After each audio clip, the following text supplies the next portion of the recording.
Hello, gang. You could see I didn't even bother to put on the headset, to plug in the headset. I just wanted to record a quick video exclusive, another one here for July 2025. Because I just saw Comer, is it, Representative? Asked, why didn't you bring in such and so into Congress for questioning before now? And the answer is simple. And it's the same with Bondi, and I'm afraid it's the same with Patel. They're all now on the inside and they're playing the continuing same old games and gimmicks and cons and scams. And, oh, we promised to bring all these people to justice. And of course, nothing is happening. Why? Because they want the distractions. They want the deflections. They want the distortions, right? The one big fraud bill full of all that pork still. Don't look at any of the pork. Oh, but look at the tax cuts, which we needed it passed for the continuation of the prior tax cuts and the addition of the new ones. There's some good stuff in the one big fraud bill, but indeed, it's mostly a bunch of more continued $2 trillion deficits running up the national debt still bill. Omnibus that they promised. Oh, no more omnibuses. And of course, their first bill was a continuing resolution, continuing all Biden's pork spending into the Trump administration. And then the next bill, the one big fraud bill, another boondoggle with all the pork still in it, most of the pork still in it, continuing it still further into the Trump second administration. Trump did not veto one spending bill in his first term, and no threat of threatening any vetoing of any spending in this term yet either. We're well on our way to 40, 45, potentially $50 trillion in total debt by the end of Trump's second term. Yes, yes, yes. Now, okay, in fairness, gotta say, the tariffs are of course helping to reduce some of the overall deficit. It's offsetting some of that spending, but and also again, the one big fraud bill had to be passed for the growth policy. Excuse me. Oh, got the burps all of a sudden. Growth policies, but it's the spending, stupid. Growth didn't help during Reagan. Well, it helped. It didn't solve our problems during Reagan. Didn't solve our problems during GW. Didn't solve our problems during Trump's first term. It's not going to magically now, by unicorn fart dust, going to magically solve all the problems this time. No. The insanity of doing the same stupid fucking retarded shit. My apologies.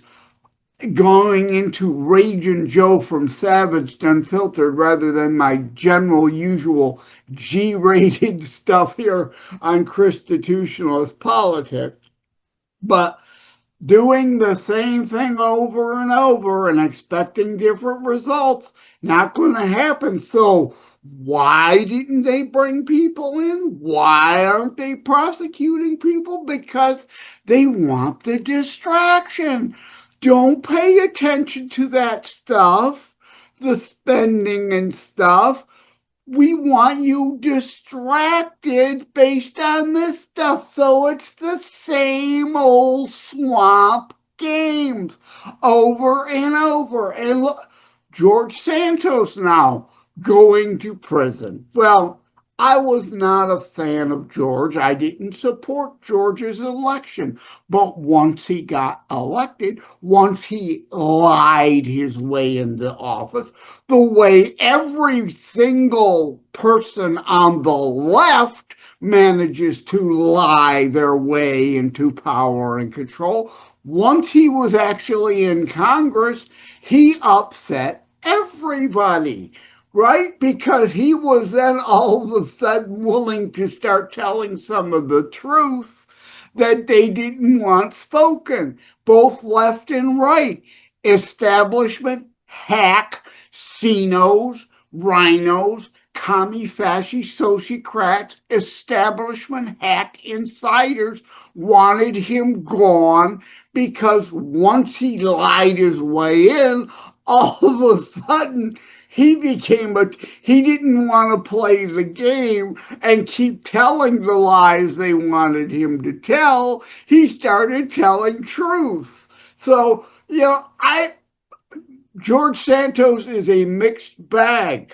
He undoubted liar, scammer, con artist on the one hand, but then all of a sudden started telling some secrets they didn't want told, I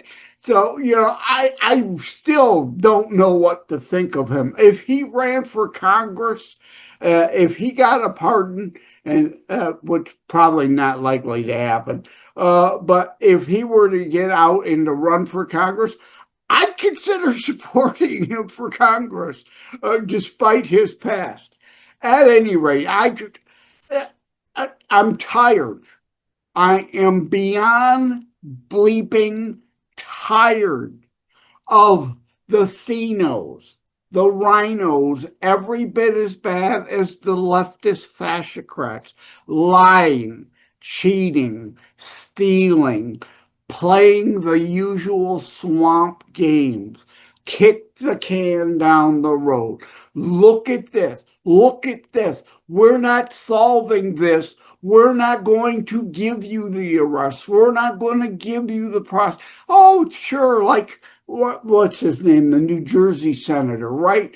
He was made a scapegoat. Oh, sure, there will be an occasional scapegoat. But for the most part, the arrests and the prosecutions aren't going to happen. They want you to be upset and paying attention to that. Don't pay attention to the one big fraud bill and the $2 trillion in pork still.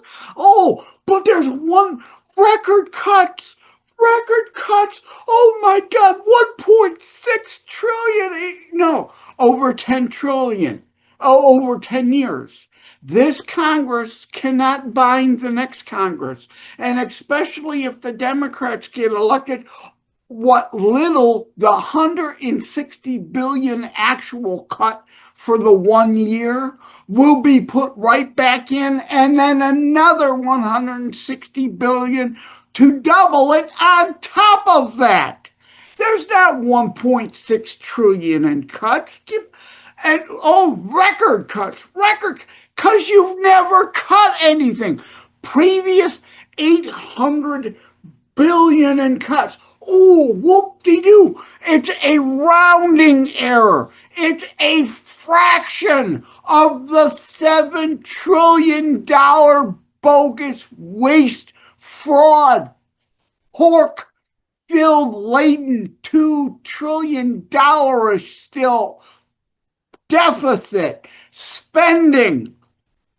160 billion and that other rescission. Oh, we cut the 9 billion to corporate public broadcasting and NPR. Oh, Lottie, bleeping da, something you should have done 20 years ago. Oh, look at the 9 billion. Look at the 9 billion out of a $7 trillion budget.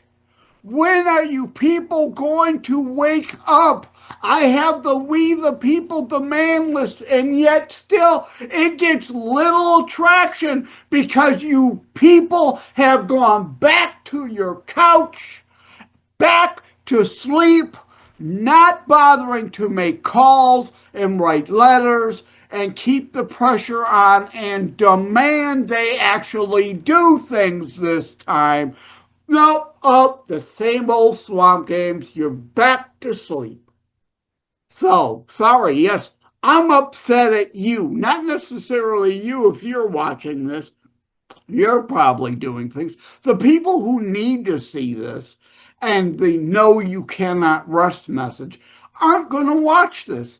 That's why, and I hate doing it. I tell you, I hate, right? Like, share, subscribe. Like a parrot, like, share, subscribe. Like a freaking parrot, polyglot cracker. Like, share, subscribe. But seriously, are you not sharing this stuff? What is wrong with you? Why can't you take 2 seconds to share this with people you know need this message? Out of here. Like and subscribe to Constitutionalist Politics Podcast and share episodes. We need your help. Thank you for having tuned in for Constitutionalist Politics Show. If you haven't already, please check out my primary internationally available book, Terror Strikes, coming soon to a city near you. Available anywhere books are sold. If you have locally run bookstores still near you, they can order it for you. And let me remind, over time, the fancy high production items will come. But for now, for starters, it's just you as a very appreciated listener by me. All substance, no fluff, just straight to key discussion points. A show that looks at a variety of topics, mostly politics, through a Christian U.S. constitutionalist lens. So again, thank you from the bottom of my heart. Take care. God bless. In the heart of Wyandotte, he rose from the ashes with a voice like thunder that no one can clash with.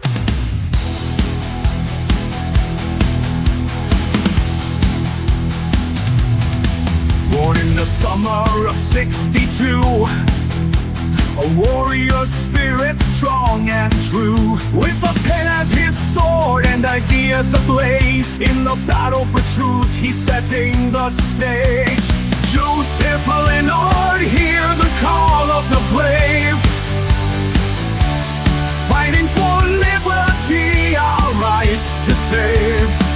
From the shadows of doubt, he's lighting the way. With honor and integrity, he'll never sway.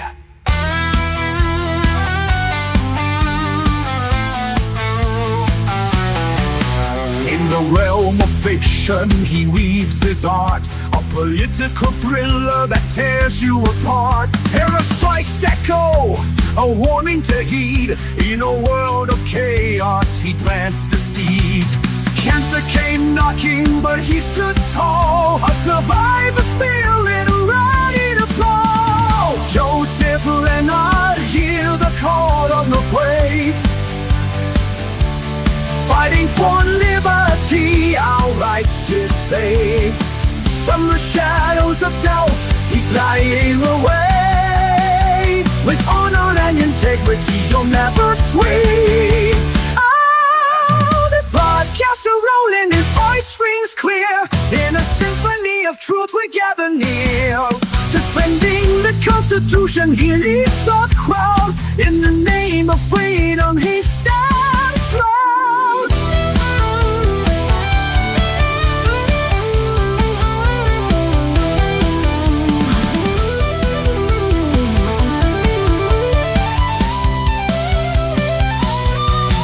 Raise up your voice, let this anthem ignite. For Joseph Leonard, let's stand and unite.